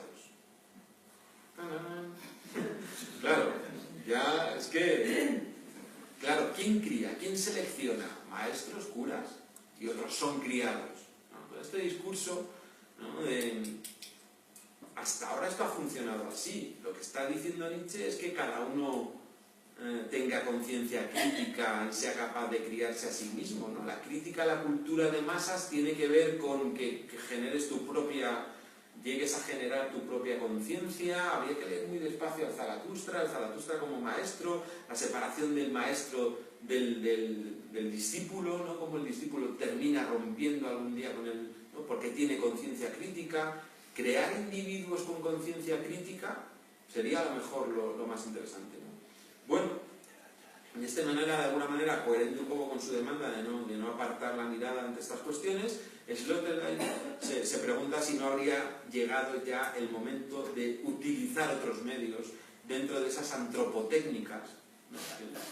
De la antropotécnica, es decir, las biotecnologías como formas de selección, como forma de convertir al animal humano en ser humano. Esto se produjo un cisma tremendo en Alemania en el año 2000, precisamente porque Habermas fue crítico de Sloterdijk y señalaba, escribió un libro que se llamaba El futuro de la naturaleza humana hacia una eugenesia liberal, porque si a todo este control le metemos el descontrol capitalista, si entras al discurso de la mejora, tú además le metes el liberalismo capitalista, esto es una bomba de relojería, esto aquí puede pasar cualquier cosa, ¿no? Yo creo que los 17 primeros años ya del siglo XXI lo están demostrando, ¿no? Habermas fue crítico de Sloterdijk y, ¿no? Pues esta pretensión de Sloterdijk de, bueno, esto ha llegado el momento quizá de decir, bueno, hay que poner orden, ¿no? Lo peor que puede haber es el desorden, ¿no? Porque esto puede caer en manos de cualquiera, ¿no? Hay que hablar, hay que afrontar esta situación, hay que hablar de ella, hay que reflexionar sobre ella y hay que ver hasta dónde sin moralismos absurdos, ¿no?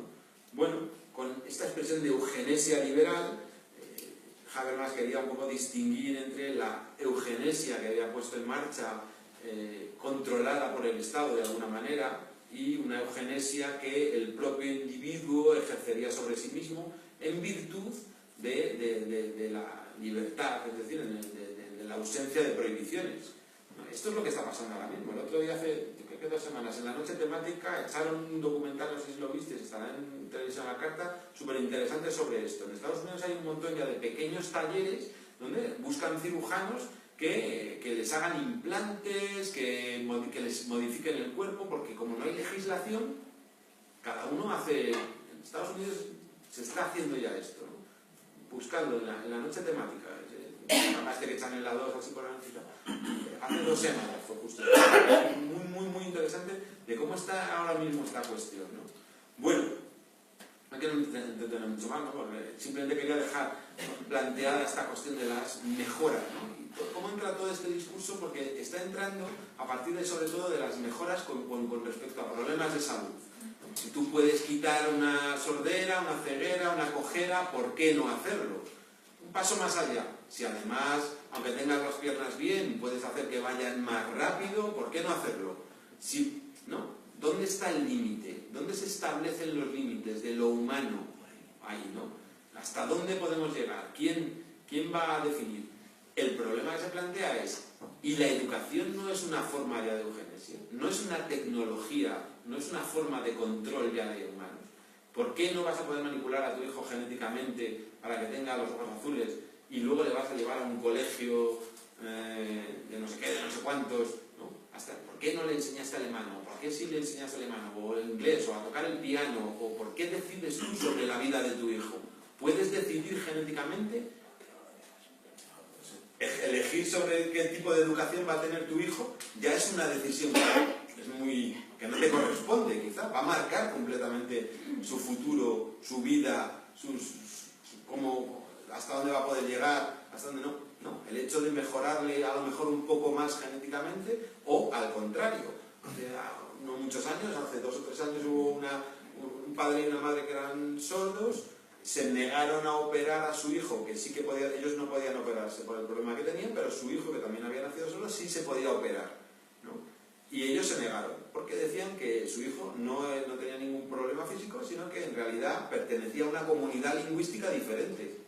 Unos hablan inglés, otros hablan francés, y nosotros hablamos así. Y mi hijo no tiene ningún problema, simplemente está en una comunidad lingüística diferente.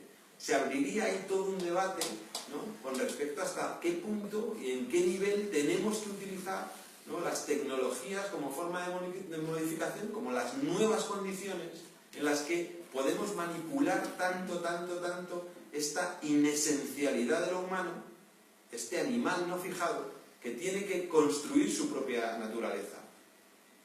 ¿Cómo? ¿En qué condiciones? ¿En qué condiciones tenemos que criar seres humanos? Abierto así el tema, ¿no? Y podemos hablar de ello ahora. Yo por mi parte no tengo más que decir, ¿no? Si queréis podemos hablar un poco.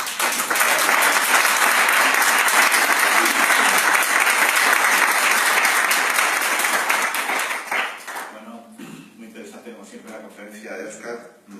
Venga, abrimos un poco el debate. Allí. Yo, antes de que se me olvide, Antes de que se me que si no, son varias cosas además que me ha parecido. Cuando has empezado a hablar aquí casi al final de antropotecnia, ¿no? Antropotécnicas. Eso, antropotécnica, sí. Yo no sé si es pregunta o es reflexión. Tengo varias cosas.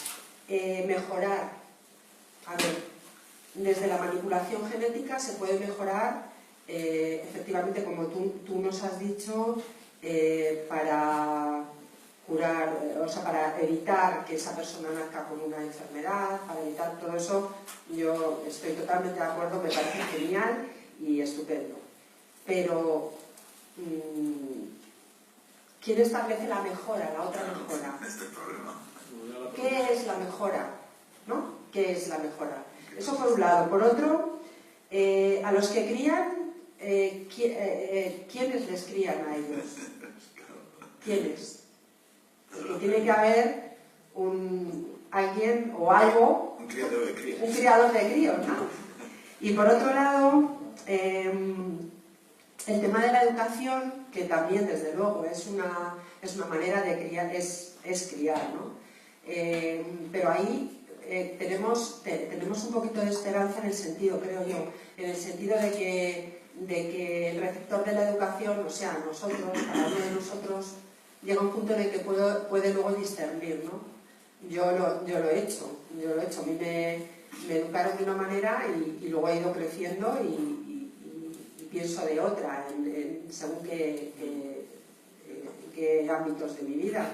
Entonces creo que ahí tenemos un poco de salvación, como para que no nos manipulen tanto.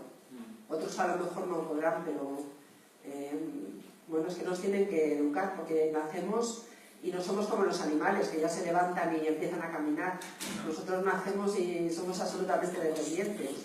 Así que, bueno, eso era lo que quería decir. Gracias. Sí.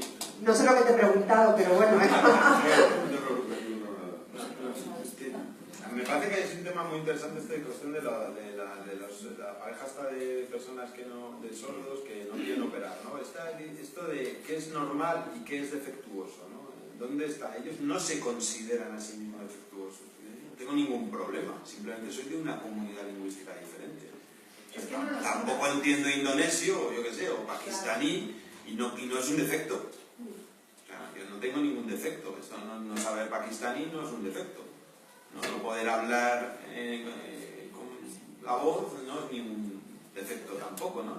Nos obliga a reflexionar sobre lo normal, sobre lo defectuoso. Entonces, claro, cuidado con este discurso transhumanista que entra muy bien, muy hábilmente, por la corrección de defectos. ¿Quién se va a oponer a eso? Claro. Pero cuidado, ¿no? Lo que nos está diciendo, o lo que estaría ocurriendo hoy en día en esta contraposición entre transhumanismo, discurso transhumanista, eso, que se niega a definir qué es la mejora. Mejorar. Bueno, mejorar, ¿qué es mejorar? ¿No? Cuidado con esa palabra, ¿no? Que para poder hablar de mejoras tienes que hablar de que hay cosas mejores y cosas peores, y esto, ¿quién lo define? Y claro, ese es el tema. Yo no tendría respuesta para ninguna de tus tres preguntas, ¿verdad? ¿No? ¿Quién cría a los criadores? Porque claro, esa es la pregunta del millón, ¿no? Claro, al final la pregunta que haces es política, quiero decir. Bueno, sí, No tenéis habla de cría y domesticación de los seres humanos. Claro, la domesticación está el poder, habría que hablar del poder. La verdad es que todo yo creo que parte de ahí. Desde mi punto de vista, todo, la educación, la cría, toda la mejora. Porque se educa para domesticar, se educa para la crítica. Sí, efectivamente. Ahí está el poder siempre. Y un inciso muy pequeño, es que has puesto un ejemplo de las... Perdón. Has puesto el ejemplo de los padres que tenían sordera y no querían operar a su hijo para que no naciera sordo. es una discapacidad funcional, bueno, ahora no lo llaman discapacidad, se llama diversidad funcional, y efectivamente son personas absolutamente autónomas, totalmente autónomas. Entonces, lo que es mejor para mí no tiene por qué ser mejor para ti, eso está claro. Y en ese ámbito es que eso está súper evolucionado ya, ¿eh? Yo lo he estudiado algo y está muy evolucionado. Ya no hablamos, yo me refería más bien a cuestiones, pues yo qué sé, de enfermedades cardiovasculares, o de riñón, o de hepática, en fin. Pero para nada, hoy el mundo de los sentidos está muy desarrollado. Y, muy bien. No haya diálogo, te toca a ti.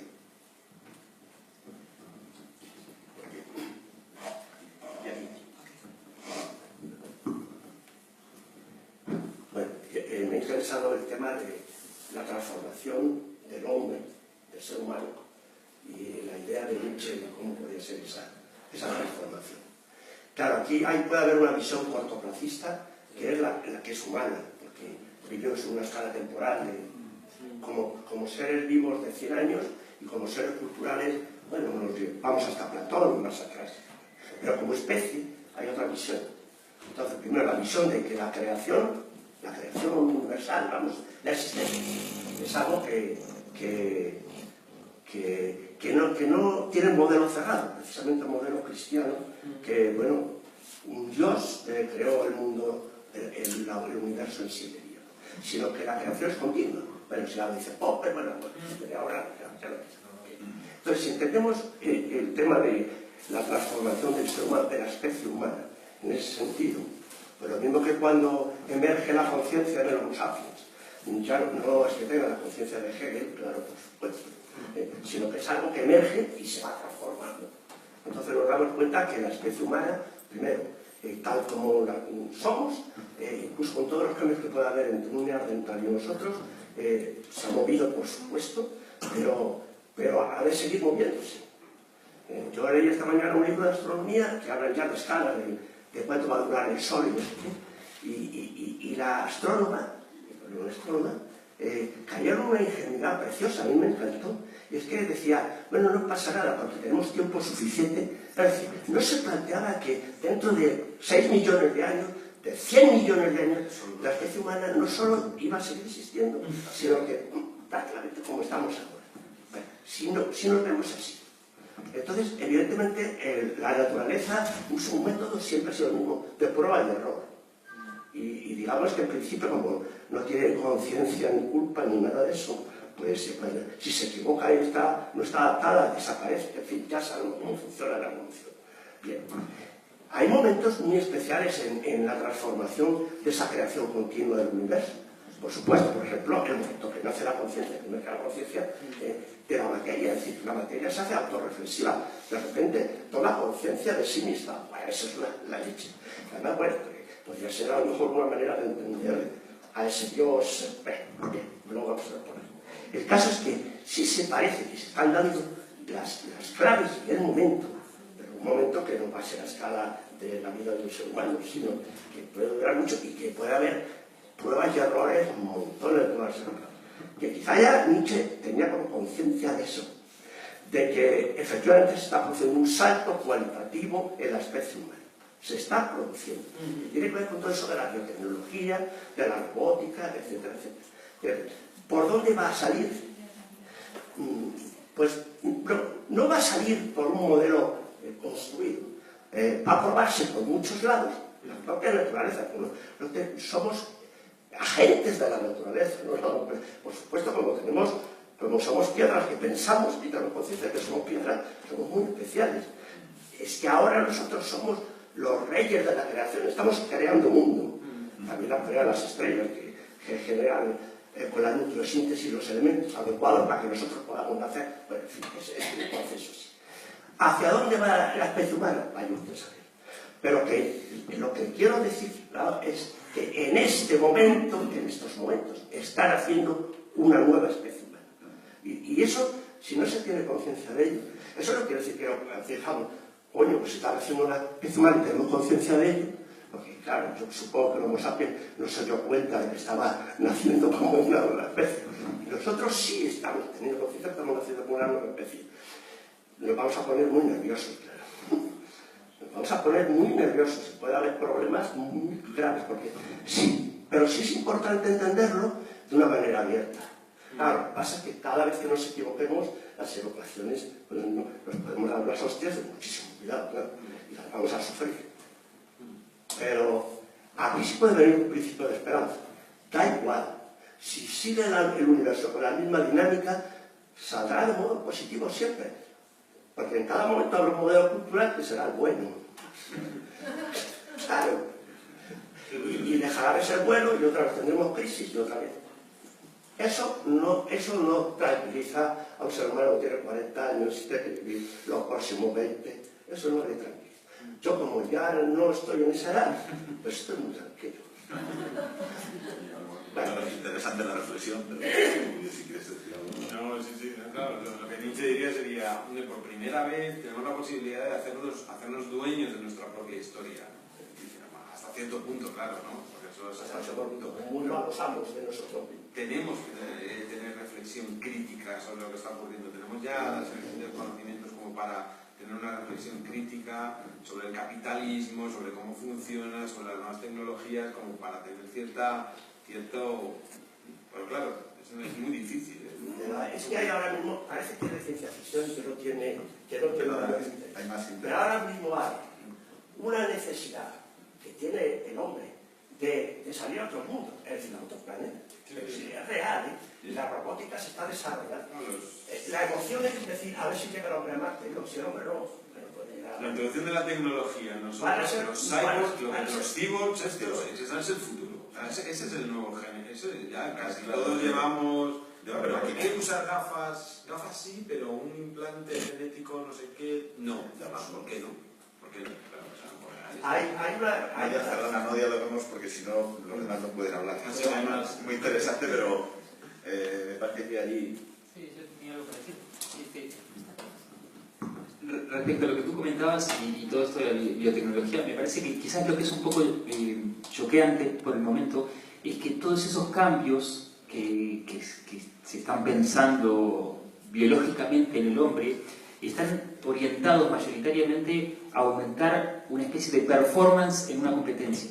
Es decir, esas modificaciones que se hacen en talleres, tú decías, en Estados Unidos, etc., van mucho por el lado de la prótesis, es decir, cómo logro tener más memoria, cómo logro tener más fuerza, cómo logro tener... Pero todos están orientados hacia una cierta visión de qué es mejor, como decía la señora, que está muy marcada por un espíritu de performance y de competencia respecto a los demás. Es decir, uno ve pocas modificaciones tendientes a decir cómo podría comprender mejor al otro, o cómo podría generar, no sé, empatía o colaboración con los demás de una manera mejor, o cómo podría ser más libre, como dijo la señora, digamos, ¿no? Capaz que lo que asusta un poco es justamente el objetivo del proyecto, que se juega todo en la palabra mejor o más grande. Eso es lo que hay que definir, porque el resto lo hemos venido haciendo desde siempre, ¿no? Es decir, a mí no me choca nada la palabra cría. Uno dice criar a mis hijos. ¿Y en qué sentido lo dice? Educarlos y orientarlos en una cierta dirección. El problema es el proyecto, es el objetivo final al cual tiende esa mejora que, por lo que yo entendía, lo que tú dijiste, según Nietzsche, sería aumentar la capacidad creadora del hombre, digamos.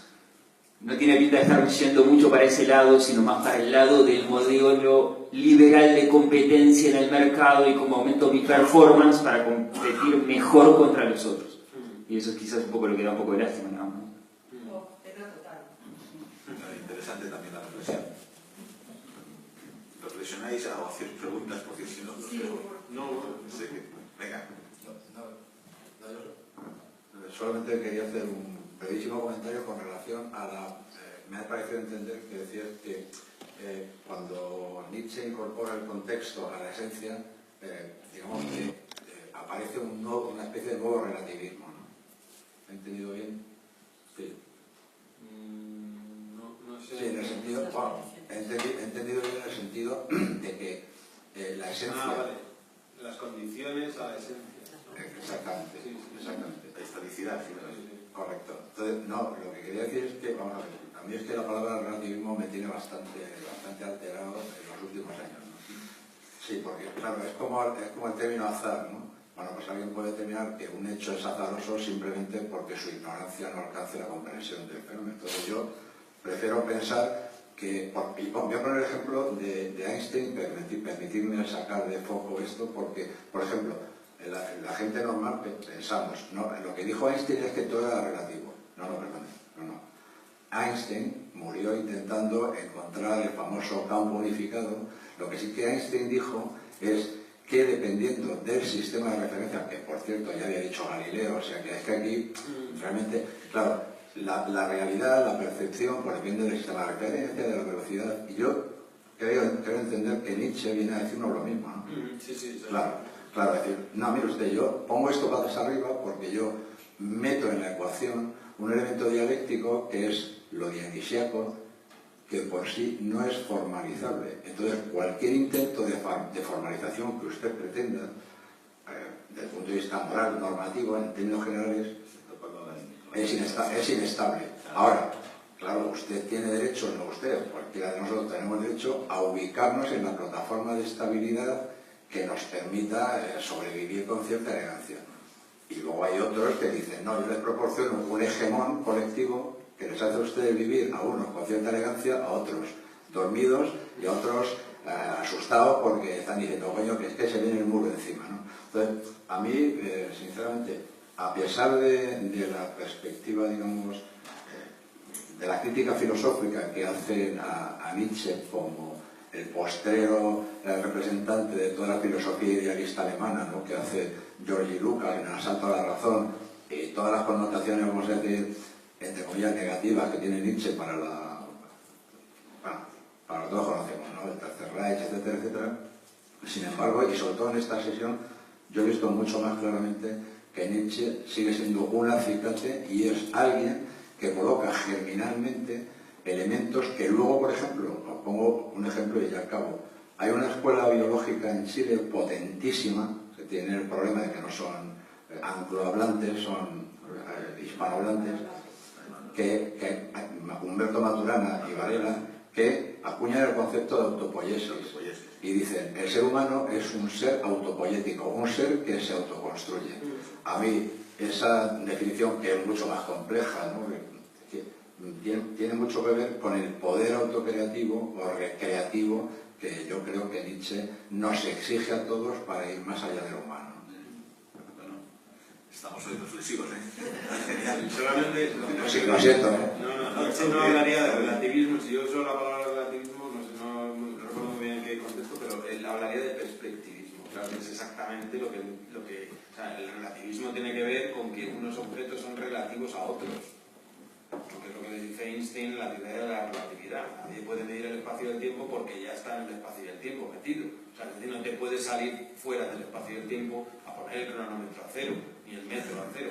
Es un poco más o menos lo que está diciendo Einstein en la teoría de la relatividad y es lo que está diciendo Nietzsche en filosofía. No te puedes salir de las perspectivas, de las condiciones. No hay incondicionados. No hay esencia, no hay bien en sí, no hay mal en sí. Hay bien y mal en unas determinadas condiciones. Matar es malo. Bueno, matar es malo, pues si vas a la guerra, a defender a tu país, pues entonces también es bueno. Y te dan una medalla. Claro, entonces, este relativismo tiene que ver con este perspectivismo, ¿no? O sea, amplía este término de relativismo a perspectivismo. ¿Alguna más? Terminamos. Bueno, pues muchas gracias por asistir a los días.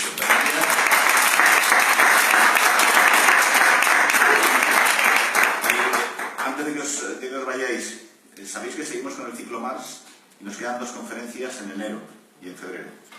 Una es el día 20 de enero, de Antonio García Sánchez Mases, Socialismo en tiempos del escepticismo, de Ralph Milligan, y luego el día 3 de febrero vendrá Germán Cano con los límites del posmarxismo, Marx, Gramsci y Laclau. Que lo sepáis, el 20 de enero y el 3 de febrero, aquí sí. Es que no sé si son sábados o... Son sábados, entonces a las 12. está bien. Gracias. Ya, mejor no. De todas maneras saldrá publicado y estará por aquí, ¿eh? Y lo publicaremos en el colectivo Rousseau, en la página. ¿Vale?